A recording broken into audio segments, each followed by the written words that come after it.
Today I'm going to show you what the new 2023 STAAR Reading Online test with new item types will look like in 7th grade. As you know, the STAAR test is changing. In 2023, all students will take their Reading STAAR test online. Many of the questions and how they are formatted will look different from past tests. To help you become more familiar with the new format, I will be working through one passage from the 7th grade online sampler of new question types found on the TEA website. Angela here from Custom Classroom, helping make test prep simple.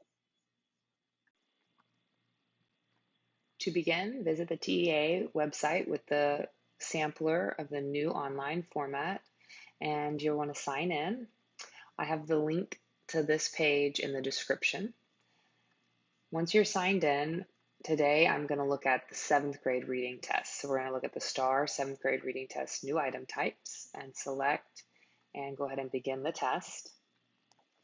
The first test here is a drama. So I'm going to focus on the passage and the types of questions as well as the answers and what TEAC it aligns with.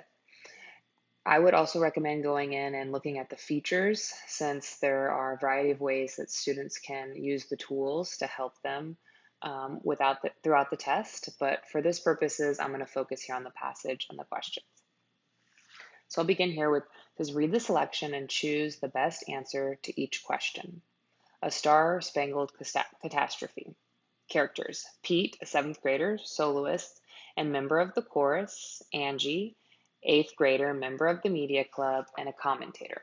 The curtain rises on Angie, who is sitting alone in the media booth above the football field. She is reading a book. Her feet are propped on a desk. To her right, a video camera faces the audience and sits on a tripod. Pete, singing off stage, and the home of the brave. The audience can be heard applauding half-heartedly. Commentator from offstage. Okay, thank you, Pete Mahoney, and for that. And now the referee will get ready for the coin toss. Voices fade. Pete enters from stage right looking distressed. He is mumbling to himself. Pete: that was indisputably the most humiliating moment of my life. I mean, how could I? Angie, peering around the video camera so that she's in Pete's line of sight. What happened? Pete, startled. What? Who? Oh, hi, Angie. Did you not hear the desecration of the national anthem I just performed in front of an audience of 2,500 people? Angie: I thought you sounded great. You were totally on pitch, which is more than I can say for the girl who sang it at the last game. Pete: how could you even tell? I forgot all the words. I nailed "Oh, Say Can You See" in the home of the brave. Beyond that, the performance was pretty much a sing-along. Exasperated. 2,000 people just coached me in remembering over the rampart or the ramparts we watch were so gallantly streaming. Angie: well, maybe instead of instilling feelings of patriotism, you helped everyone think about teamwork. Thousands of people singing together. That's inspirational. Pete, sarcastically: I'm so glad I could bring the audience together for some warm and fuzzy feelings. Meanwhile, I won't be selected as the regular anthem singer for the school district next year. Angie, laughing: don't worry, you're the best singer in the school, and you're going to redeem yourself in about 30 minutes when you sing the chorus during the halftime show. No one will even remember your tiny mistake. Pete: tiny? I butchered it. I'm not going back out there. On the verge of tears, for all I care, you can have my solo in the halftime show. Angie: nope, I make videos. I do not perform live. I'm just here to record the game for prosperity. Pete: wait a minute. He noticed the video camera. You have the most horrifying moment of my life on film? Angie: of course. What do you think I'm doing back here? Twiddling my thumbs? I'm on the job here. Pete, firmly: delete it. Angie, firmly: no. I don't I don't give anyone permission to film me. I'm sure there's a law about this somewhere. Hand over the videotape. Holds out his hand. Angie: it's not illegal. You're being absurd. I'm here to record the football game, not your tragic rendition of the Star Spangled Banner. And besides, we're living in the digital age, if you haven't noticed. There's no physical tape for me to hand over. Pete, almost yelling: do you have any idea what it feels like knowing the most humiliating moment of your life is on video? Angie, calmly: No, I don't. I would never put myself in that position, and neither would 99% of the audience out there. If people give you a hard time, remind them that they would never stand in front of 2,500 people to belt out one of America's most difficult songs. Really. Why would someone write a song with a range of notes hardly anyone can sing? Pete, no clue. Angie pauses and takes a breath. Look over there. Do you see that tall bookcase and the book and the bottom three shelves? Angie motions toward the shelf filled with videotapes, DVDs, and thumb drives, each labeled with a date. Pete, yeah, so that shelf contains every national anthem calamity that has occurred on this football field since 1980. Trust me, you're not the first and you won't be the last. Pete, wow, there are a lot of recordings on that shelf. Angie, with a sly grin and sarcastic tone. Soon the media club members are going to combine the video clips into a montage and call it a star-spangled catastrophe. Then we'll post it on the internet, but honestly, your flub is on the boring end of the spectrum. I don't think you'll make the final cut. She shrugs her shoulders. Pete, flustered. What do you mean I won't make the final cut?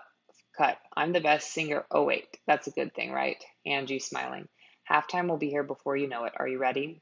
Pete, no, maybe, I don't know. Angie, how about this? I'll tell the media coordinator that I started recording late and missed the national anthem. Pete, relieved. Yes, thank you. Angie, but this is your one freebie for the rest of your national anthem singing career. Pete, fine. They shake hands. Angie, and promise me that if you ever mess up the national anthem again, you'll at least make it entertaining. Then I can highlight you in the video montage and you can go down in the blooper hall of fame.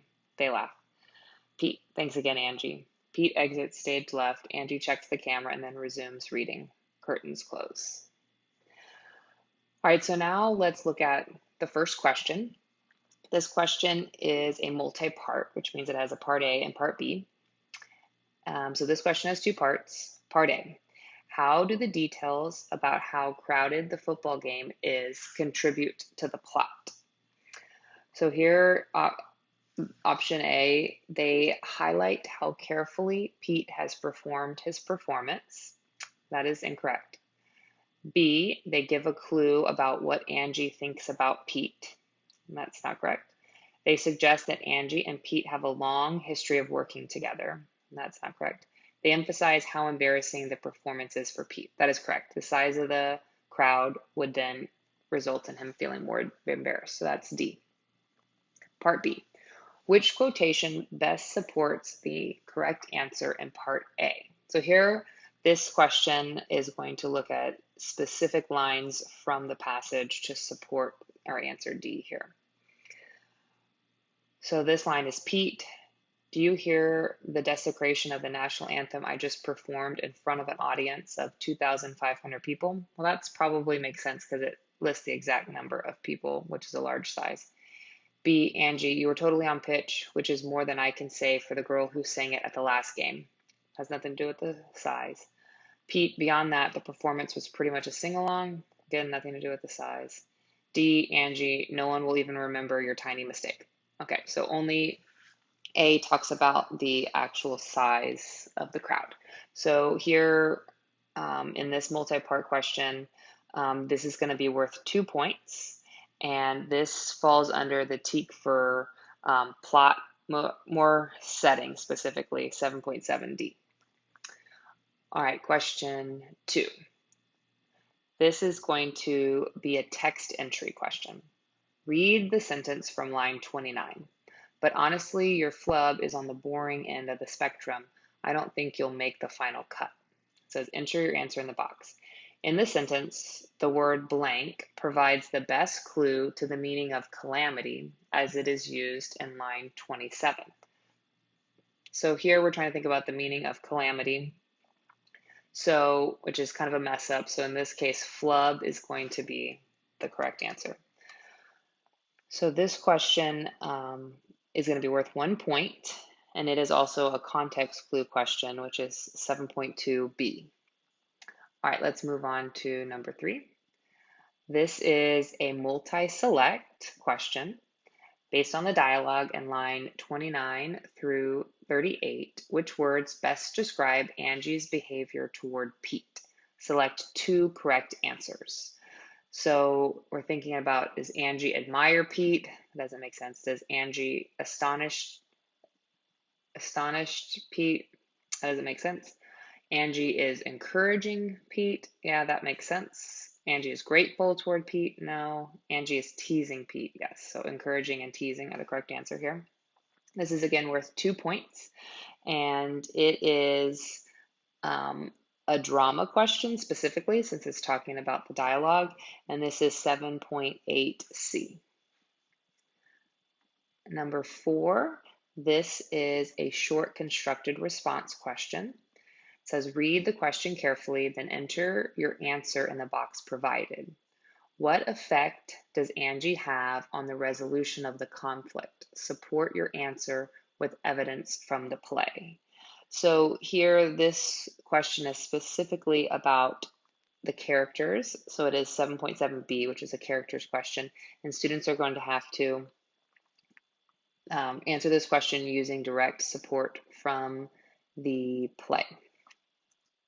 So here a possible answer might be, Angie's sensible attitude helps Pete calm down. She reminds him that most of the audience would never stand in front of 2,500 people to belt out one of America's most difficult songs.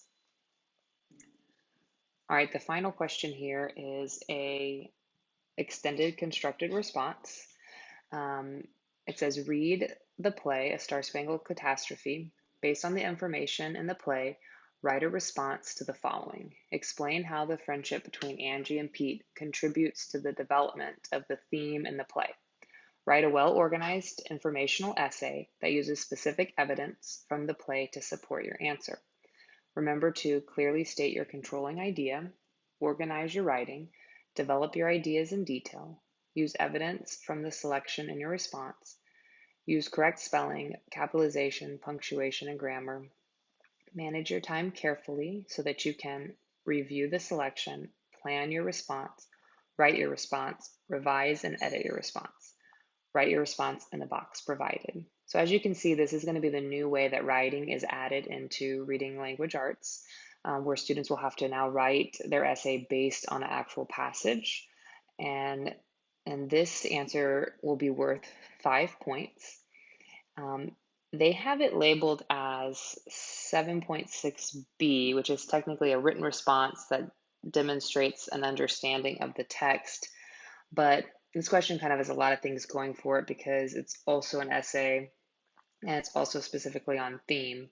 So I think that's a little interesting how it's labeled. Now, this question will be graded based on their ability to prove and connect to the text. So their answer, a correct response would involve the students explaining that Angie and Pete's relationship develops the theme that a good friend can help someone see a problem from another point of view. The student would need to provide thorough evidence to explain how this theme is developed. So here you can see what some of the new item types will look like on the 7th grade Reading STAAR test. If you are looking to help your students prepare for the new item types, check out my new STAAR warm-up. The link can be found in the description. I hope you found this video helpful. Check out the playlist to learn more about other grade levels.